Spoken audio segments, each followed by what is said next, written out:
Oke adik-adik, kita mau bernyanyi. Lagunya adalah 1, 2, 3 Yesus Cinta. Semuanya sudah tahu kan? Nah, kita akan bernyanyi yang tahu gerakannya. Gerakan ya. 1, 2, 3. 1, 2, 3 Yesus cinta. 1, 2 aku dan kau. 3, 4 dia cinta kau lebih dari siapapun.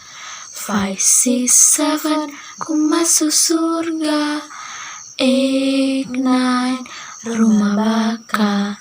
9, 10 selesailah. Tidak ada nyanyi lagi. Tidak ada nyanyi lagi. Adik-adik semua, Tuhan Yesus sungguh mengasihi kita semua dan mengasihi kakak juga adik-adik semua. Tuhan Yesus menyediakan tempat yang sungguh indah bagi kita semua. Tetapi masih banyak di luar sana anak-anak yang belum percaya kepada Tuhan Yesus. Mungkin kamu di sini sudah percaya kepada Tuhan Yesus, tetapi masih banyak anak-anak di luar sana yang belum percaya kepada Tuhan Yesus. Nah, mari adik-adik dengarkan firman Tuhan. Kakak akan bacakan di dalam Injil Markus pasal 16 ayatnya yang ke-15. Lalu ia berkata kepada mereka, pergilah ke seluruh dunia, beritakanlah Injil kepada segala makhluk. Mengapa Tuhan berkata demikian? Karena masih banyak orang-orang yang belum mendengar Injil. Nah, kakak punya satu kata, namanya kata misionari. Kata apa? Misionari. Ada di sini yang pernah dengar kata misionari? Tidak. Nah, apa itu misionari? Apa itu misionari? Nah, apa itu misionari? Kita baca bersama-sama. 1, 2, 3. Orang percaya dipanggil Allah dan diutus menceritakan pada orang lain tentang Tuhan. Nah, jadi misionari itu adalah orang percaya yang diutus dan dipanggil oleh Allah untuk menceritakan tentang kasih Tuhan, tentang Injil. Nah, mengapa sih misionari dibutuhkan? Mengapa misionari dibutuhkan? Karena masih banyak di luar sana anak-anak yang belum percaya kepada Tuhan Yesus. Jadi misioneri pergi untuk menceritakan kasih Tuhan, bahwa Tuhan Yesus juga mengasihi mereka. Nah, jadi misionari itu adalah orang yang pergi memberitakan Injil ke negara lain atau ke daerah lain.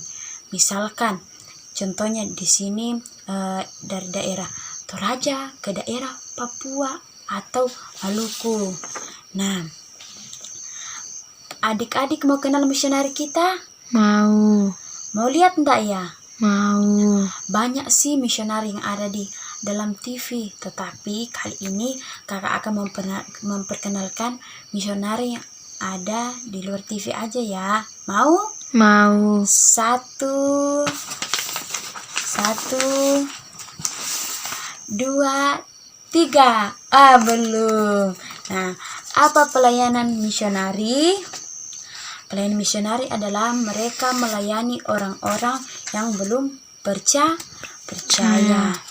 Nah, apa pekerjaan misionari?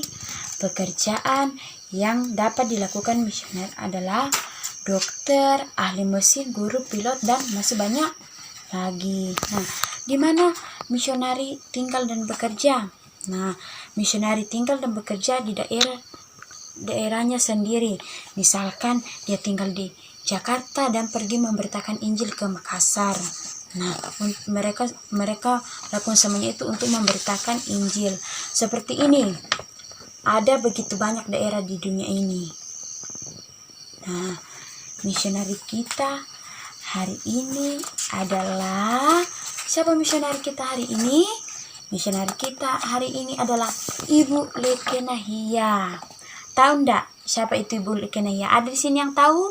Tidak. Nah, Ibu Lekenahia inilah dia besarnya di Nias, tetapi sudah lama tinggal di Tangerang.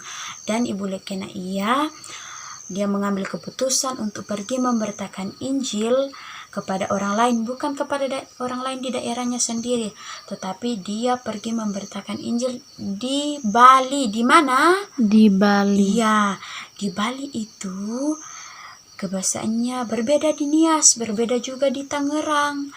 Nah, penduduk Bali kira-kira berjumlah 4 juta jiwa lebih, dengan mayoritas menganut agama Hindu, Buddha, Konghucu, agama Kristen, agama Islam, dan aliran-aliran kepercayaan yang lainnya. Nah, spesial buat kalian, kakak sudah siapkan video Ibu Lekena langsung dari Bali. Puji Tuhan, 7 bulan yang lalu kami datang di Bali karena Tuhan memberikan kami misi, yaitu untuk menginjili anak-anak dan supaya anak-anak di Bali mereka boleh mengenal Tuhan Yesus. Kami di sini melayani anak-anak melalui pesta Natal dan juga melalui kelompok kabar baik seperti kamu, dan juga kami melatih guru-guru sekolah minggu. Puji Tuhan, ada banyak yang tertarik dengan pelayanan kami, dan doakan kami supaya kami banyak menginjili anak-anak dan mengenal Kristus seperti kamu. Terima kasih, Tuhan Yesus memberkati. Sekarang adik-adik kita mau memberikan persembahan untuk Ibu Lekena. Jadi kita targetkan saja ya, misalkan 100.000, kita targetkan 100.000 satu minggu bisa ya. Nah, di sini ada 6 mercusuar, jadi kurang lebih 5 minggu kita akan mengumpulkan sebanyak 100.000. Jadi dalam 5 minggu, 1 minggunya itu 20.000. Sekarang kita akan menjalankan persembahan khusus buat kakak Kena. Sambil persembahan dijalankan, kita menyanyi, aku bawa, aku berikan persembahanku. Aku bawa, aku berikan persembahanku pada Yesus, pada Tuhan Juru Selamatku.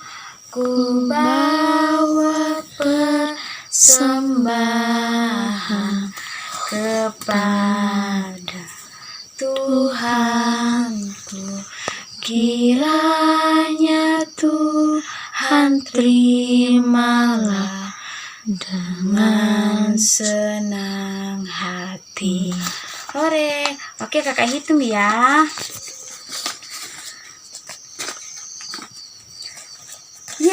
Ternyata semuanya 20.000. Jadi minggu berikutnya lagi kita target kita tercapai. Hore. Nah, di sini kakak Kena sudah memberikan bahan doa untuk kita doakan bersama-sama. Oleh karena itu, adik-adik sekolah minggu, lipat tangan, tutup matanya, kita berdoa untuk Ibu Lekena. Kita berdoa. Tuhan Yesus, pada saat ini kami bersyukur kami telah mendengarkan pelayanan dari Ibu Lekena. Engkau terus memberkati. Berdoa untuk anak-anak di Bali, jumlah 732.519 jiwa. Mereka dijangkau dengan Injil Kristus sehingga mereka dimenangkan. Berikan hikmat pengurus LPA Bali, berkati kerjasama dengan gereja dan esteta di Bali. Tuhan izinkan sehingga ada sponsor, Tuhan berkati sehingga percukupkan Tuhan, berikan mereka biaya sehingga dapat laptop baru untuk mereka pakai. Berdoa buat suami Ibu Lekena, berkati supaya dapat mendapatkan pekerjaan, kebutuhan dan keuangan Tuhan percukupkan. Terima kasih Tuhan, dalam namamu kami datang berdoa. Amin. Nah, sekarang kakak mau lanjut menceritakan, yaitu cerita tentang misionari. Nah, ada seorang anak yang hidup di Afrika. Namanya adalah Madugu. Siapa namanya? Madugu. Iya, Madugu ini pincang kakinya. Nah, kakinya luka dan dia bersandar menggunakan tongkat sambil menggigit bibirnya. Nah, karena kakinya ini Maduku sakit, dia mencari pohon duri Yerusalem karena kata mamanya pohon itu dapat menyembuhkan luka-luka. Nah, Maduku ini mengunyah-ngunyah daun-daunnya. Sesudah itu, sudah mengunyah-ngunyahnya, dia mengambil lalu menempelkan ke bagian luka kakinya. Nah, sesudah itu Maduku menunggu untuk sembuh, tetapi kakinya terasa sakit, masih sakit seperti yang tadi. Maduku ini bingung mengapa kakinya ini masih sakit seperti yang tadi. Kemudian Maduku menunggu untuk sembuh, tetapi kakinya masih terus sakit. Nah, kemudian Maduku menghela napasnya. Kalau di desa sebelah sana, di desa misionari, itu ada orang yang bisa mengobati, tetapi di sana banyak orang Kristen dan saya Muslim. Orang Kristen tidak diperbolehkan memegang badan orang Islam. Teman-teman Maduku pernah pergi ke sana dan dia sembuh. Di sana katanya ada cerita tentang buku emas. Wah, enggak apa-apa lah. Dia pergi jalan pelan-pelan sampai di sana dia dirawat oleh seorang misionari bernama Rahayat. Siapa namanya? Rahayat. Ya, Ibu Rahayat ini adalah seorang misionari. Ibu Rahayat berkata kepada Maduku, apakah kamu bisa tinggal di sini sampai lukamu sembuh? Maduku penasaran dan Maduku ini melihat wajah ibu misionari ini, yaitu Ibu Rahayat. Nah, kemudian Maduku ini berkata kepada Ibu Rahayat, Maduku berkata, tapi siapa yang akan memberitahukan kepada orang tuaku bahwa saya akan tinggal di sini? Kata dan Ibu Rahayat kembali menjawab, nanti si Kardo itu kakinya panjang. Jadi pasti dia cepat ke sana, ke kampung Maduku. Ke kampung Maduku ini ketawa. Nah, artinya Maduku ini sudah tidak sabar menunggu malam untuk mendengarkan cerita tentang buku emas. Nah, nunggu-nunggu sudah malam. Semuanya orang sudah kumpul dan akhirnya mau tahu lanjutan ceritanya? Mau. Nanti datang minggu depan. Jadi, itulah misionari kita hari ini dan cerita Maduku. Nanti minggu depan kita lanjutkan ya. Jadi diharapkan adik-adik semua datang ya.